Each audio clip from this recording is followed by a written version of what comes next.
जय माता दी। सफलता की सीढ़ी कौन नहीं चढ़ना चाहता। किसको उच्चतम सफलता नहीं चाहिए, किसको अपने व्यापार में ऊंची सफलता और ऊंचे सुख जीवन में नहीं चाहिए।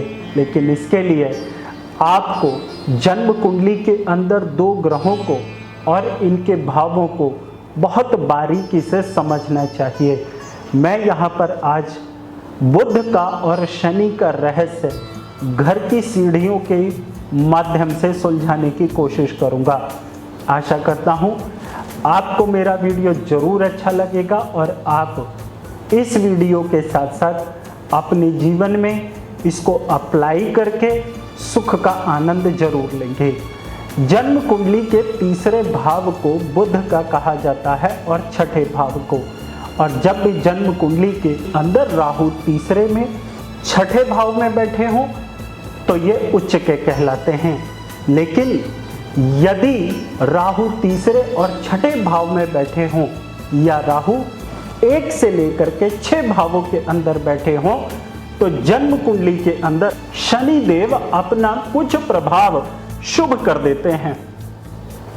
तो ऐसी स्थिति में शनि देव का शुभ प्रभाव कुछ मामले में कम हो जाता है। ऐसा हमारी पूजनीय लाल किताब में कहा जाता है कि यदि 1 से 6 में राहु बैठे हुए हैं तो शनि अशुभ फल देता है, और यदि केतु बैठे हैं 1 से 6 भावों में तो ऐसी परिस्थिति के अंदर शनि का फल अशुभ होने से बच जाता है।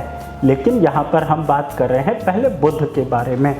तो यदि तीसरे भाव में या छठे भाव में राहु देव बैठे हैं और बुध 8वें भाव में, तीसरे भाव में या फिर 9वें भाव में या फिर 11वें भाव में या 12वें भाव में बैठे होंगे तो ऐसी परिस्थिति के अंदर बुध का फल भी कुछ हद तक कमजोर हो जाता है।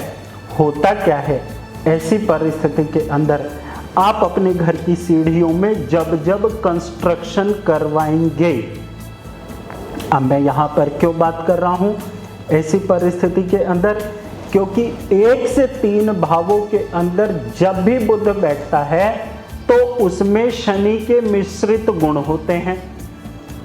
इस बात को समझिएगा बारीकी से। और जब बुध 9 से लेकर के 12वें भाव के अंदर बैठते हैं तो उसमें भी शनि के मिश्रित गुण होते हैं। अब मैंने 8वें भाव को क्यों काउंट किया फिर, क्योंकि जन्म कुंडली के 8वें भाव को मंगल और शनि का कारक भाव भी कहा जाता है।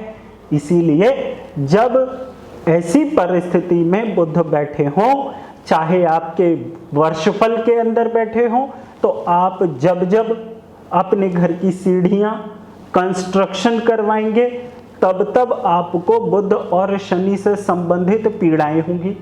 अब पीड़ा क्या होती है, दर्द क्या होता है, तकलीफ की बात मैंने क्यों की, क्योंकि जन्म कुंडली का 8वां भाव पीड़ा का होता है, दर्द का होता है, तकलीफ का होता है। अचानक दुर्घटना, अचानक कलेश, अचानक आने वाली आपदा का कहा जाता है।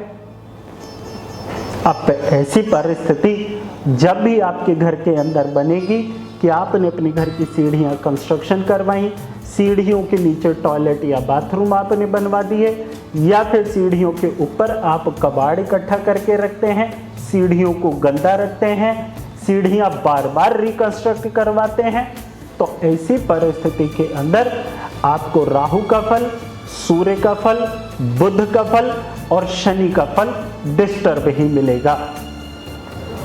इसलिए आप जब भी अपने घर में ये काम करवाएं तो पहले किसी अच्छे सलाहकार से, एक अच्छे ज्योतिषाचार्य से अपनी जन्म कुंडली का कंसल्टेशन लेने के बाद ही करें। पता लगे आप जरा सी गलती करो और मुसीबत लंबी चौड़ी लेने को पड़ जाए। अब यहाँ पर मैंने सीढ़ियों का कंसर्न शनि के साथ क्यों लिया, क्योंकि शनि को कंस्ट्रक्शन का मालिक भी कहा जाता है। साथ में मंगल भी जुड़ जाते हैं, क्योंकि जो तोड़ फोड़ होती है वो मंगल देव करते हैं और कंस्ट्रक्शन भी मंगल देव ही कराते हैं। लेकिन उसके अंदर सीमेंट भी मिलता है, रेत भी मिलता है, डस्ट भी मिलती है, ईंटें भी मिलती हैं, तो मंगल और शनि का मिश्रित प्रभाव हो जाता है। और ये भी कहा जाता है कि कि सीढ़ियाँ आपको ऊपर ले जाने के काम आते हैं। ऊपर ले जाना मतलब छत पे चढ़ना है। तो जन्म कुंडली का जो 10वां भाव होता है वो सर्वश्रेष्ठ हाइट का होता है। कैसे? ये देखिए, ये शनि की उंगली कहलाती है ना, ये वाली जो सबसे बड़ी उंगली होती है। तो जब ये सबसे ऊंची है तो जन्म कुंडली का 10वां भाव भी सबसे ऊंचा कहलाता है और जन्म कुंडली के 10वें भाव को सीढ़ी का स्थान भी माना जाता है। इसीलिए कहा जाता है कि आपको अपने घर की दक्षिण दिशा के अंदर सीढ़ी बनवानी चाहिए।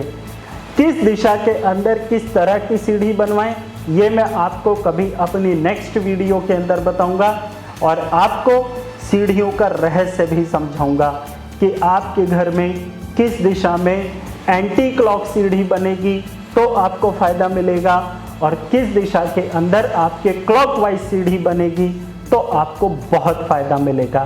कैसा लगा मेरा बुध और शनि से संबंधित सीढ़ियों के उपाय वाला वीडियो, मुझे ज़रूर कमेंट करके बताइएगा।